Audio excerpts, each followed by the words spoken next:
तो नमस्ते बंधु, मेरा नाम है सुदीप और स्वागत है मेरे चैनल रेसलिंग पैरेट पे। अब एक्सट्रीम रूल्स में रोमन रेंस का डीमन बैलर के साथ जरूर मैच है, बट क्या ड्राफ्ट के बाद रोमन रेंस एक फ्री एजेंट होने वाले हैं? साथ ही साथ हम बात करेंगे ब्रे वाइट यानी कि हमारे द फील्ड के बारे में कि क्या वो रिसेंटली एईडब्ल्यू में अपीयर होने वाले हैं और रेसलमेनिया 38 के लिए डब्ल्यूडब्ल्यूई अभी क्या क्या प्लान कर रही है। तो अगर आप इन सारी बातों के बारे में डिटेल्स में जानना चाहते हैं देन इस वीडियो को बिना स्किप किए हुए लास्ट तक जरूर देखना। साथ ही साथ चैनल को सब्सक्राइब करके नोटिफिकेशन बेल को भी ऑन कर दीजिए। और सुबह मैंने चैनल में आज हुई स्मैकडाउन की हाइलाइट्स वीडियो डाली है, उसका लिंक मैं आपको डिस्क्रिप्शन में दे दूंगा, आप उसको जरूर देख लेना। तो चलिए बिना और लेट किए अभी ये वीडियो शुरू करते हैं। तो वीडियो की हम शुरुआत करते हैं एईडब्ल्यू के ग्रैंड स्लैम इवेंट के बारे में। तो ग्रैंड स्लैम को लेकर मैंने आपको अपडेट दी थी कि कैसे वहां पे 20,000 के आसपास के फैंस आए हुए थे और इतने सारे रेसलिंग फैंस आए हुए थे कि वहां पर जो अरीना थी वो उनको मैनेज नहीं कर पा रहे थे। तो उस इवेंट को लेके एक और इंटरेस्टिंग चीज स्टैट निकल के आ रही है। माना यह जा रहा है कि 1999 के बाद से ये ऐसा थर्ड टाइम है जिनके अंदर इतने सारे फैंस आए हुए थे एक नॉन डब्ल्यूडब्ल्यू के इवेंट में। तो इससे आप अंदाजा लगा सकते हो कि एईडब्ल्यू का ये ग्रैंड स्लैम वाला इवेंट कितना सक्सेसफुल रहा है। मतलब एक नॉन डब्ल्यूडब्ल्यू इवेंट के लिए बहुत बड़ी बात होती है। डब्ल्यूडब्ल्यू तो चलो एक बहुत बड़ी कंपनी है, उनके तो 50-60,000 फैंस ऐसे ही आ जाते हैं, लेकिन एक उभरती हुई कंपनी के लिए इतने सारे फैंस लाना एक बहुत बड़ी बात मानी जाएगी। हम बात कर लेते हैं हमारे अगले अपडेट के बारे में जो कि जुड़ी हुई है फील्ड ब्रे वाइट के एईडब्ल्यू के डेब्यू से। तो ब्रे वाइट को लेके अभी हर तरफ से सोर्सेज रिपोर्ट्स जो उड़ती हुई हवा है वो यही कह रही है कि नेक्स्ट वीक एईडब्ल्यू का जो रोचेस्टर न्यूयॉर्क में शो होने वाला है, ब्रे वाइट हो सकता है वहां पे अपने अपीयरेंस कर सकते हैं। और उसका रीजन ये है कि ब्रॉडी ली जो कि हमारे डब्ल्यूडब्ल्यू में ल्यूक हार्पर के नाम से जाने जाते थे, आपको पता है वो अभी इस दुनिया में नहीं रहे। रोचेस्टर न्यूयॉर्क ब्रॉडी ली का होम टाउन है और एक तरह से उनको ट्रिब्यूट देने के लिए ब्रे वाइट हो सकता है उसी जगह पे अपना एईडब्ल्यू का अपीयरेंस भी कर ले। बट इन सब में प्रॉब्लम पता है कहां पर है? ब्रे वाइट का जो 90 डेज का क्लॉज है डब्ल्यूडब्ल्यू के साथ वो खत्म होगा अक्टूबर के एंड में, और जब तक वो खत्म नहीं होता है ब्रे वाइट लीगली कहीं और पे अपीयर नहीं कर सकते। लेकिन इस वाले प्रॉब्लम को लेके भी बहुत सारे सोर्सेज ये कंफर्म कर रहे हैं कि हो सकता है ब्रे वाइट एक स्पेशल परमिशन ले ले डब्ल्यूडब्ल्यू के साथ और वो 90 डेज के पहले ही अपना क्लॉज से बाहर आके एईडब्ल्यू में अपीयरेंस कर ले। लेकिन ये अल्टीमेटली डब्ल्यूडब्ल्यू के ऊपर है कि क्या वो ये चीज करने के लिए अलाउ करेगी ब्रे वाइट को। बट अभी जो एकदम फ्रेश एकदम ताजा जो रिपोर्ट आ रही है, ये किसी के पास कंफर्मेशन नहीं है कि ब्रे वाइट ने एक्चुअली रिक्वेस्ट किया है डब्ल्यूडब्ल्यू को कि वो एईडब्ल्यू के उस शो में अपीयर हो सके या नहीं। और अगर ब्रे वाइट ने रिक्वेस्ट कर भी लिया है तो ये कंफर्मेशन नहीं है कि डब्ल्यूडब्ल्यू ने उस रिक्वेस्ट को ग्रांट किया है या नहीं। तो यहाँ पे मामला जो है बहुत ऊपर नीचे चल रहा है। देख के तो ऐसा ही लग रहा है कि हमें नेक्स्ट वीक एईडब्ल्यू के शो का वेट करना पड़ेगा और तब जाके हमें कंफर्मेशन मिलेगी कि क्या ब्रे वाइट वहां पे अपीयर हुए या नहीं। हम चलते हैं हमारे अगले अपडेट की तरफ। तो एमएलडब्ल्यू कास्ट में फॉर्मर डब्ल्यूडब्ल्यू सुपरस्टार और current AEW superstar Matt Hardy appear होते हैं और वहां पे वो डिस्कस करते हैं एज के डब्ल्यूडब्ल्यू रिटर्न के बारे में। आपको पता है कैसे एक इंजरी के कारण एज को 9 साल तक रेसलिंग से बाहर रहना पड़ा था और फाइनली 2020 के रॉयल रंबल में एज ने डब्ल्यूडब्ल्यूई में अपना रिटर्न किया था। अब एज ने अपने रिटर्न करने के बाद काफी कमाल कमाल के फ्यूड्स एंड मैचेस दिए हैं रैंडी ऑर्टन के साथ, रोमन वेन्स के साथ और अभी उनकी सेथ रॉलिंस के साथ फ्यूड चल रही है। बट आपको पता है कैसे डब्ल्यूडब्ल्यूई जो है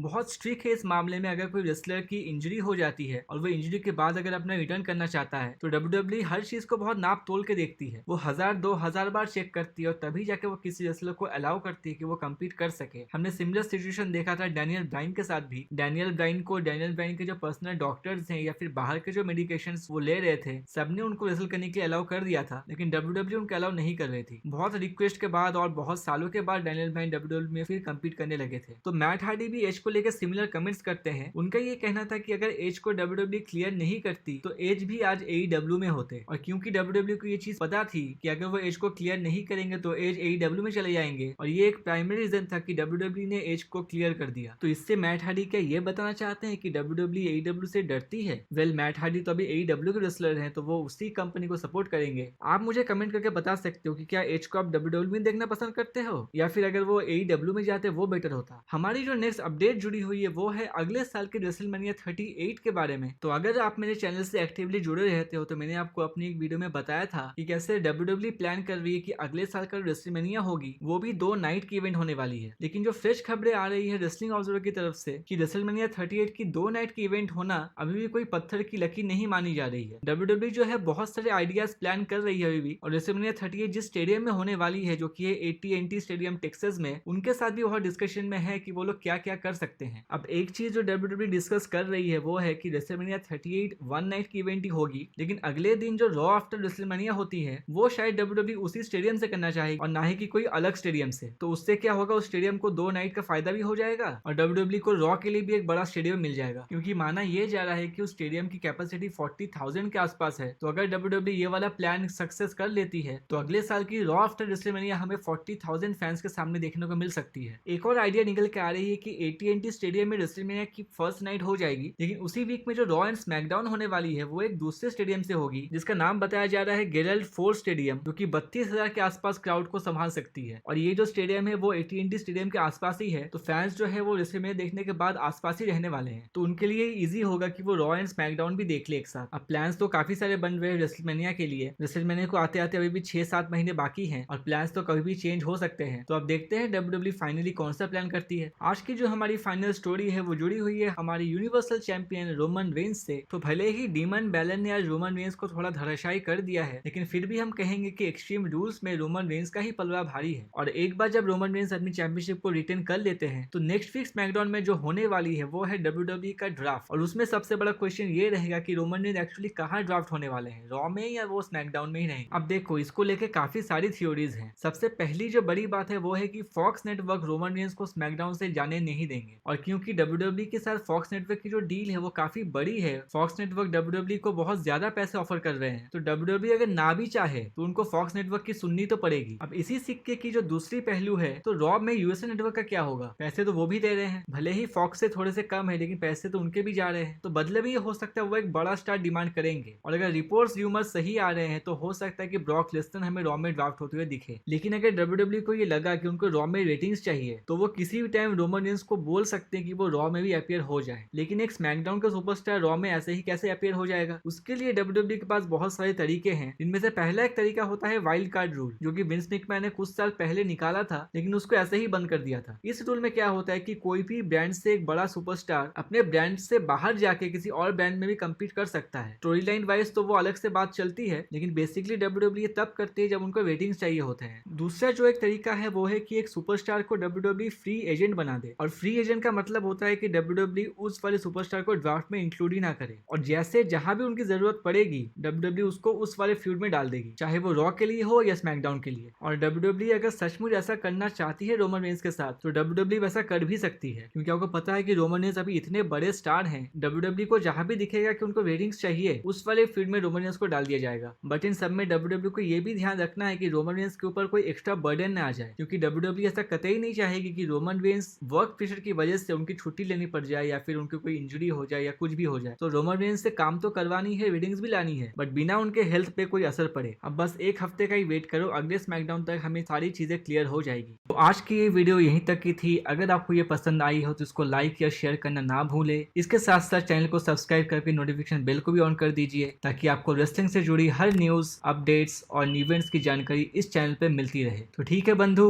मिलते हैं आपसे अगले वीडियो में।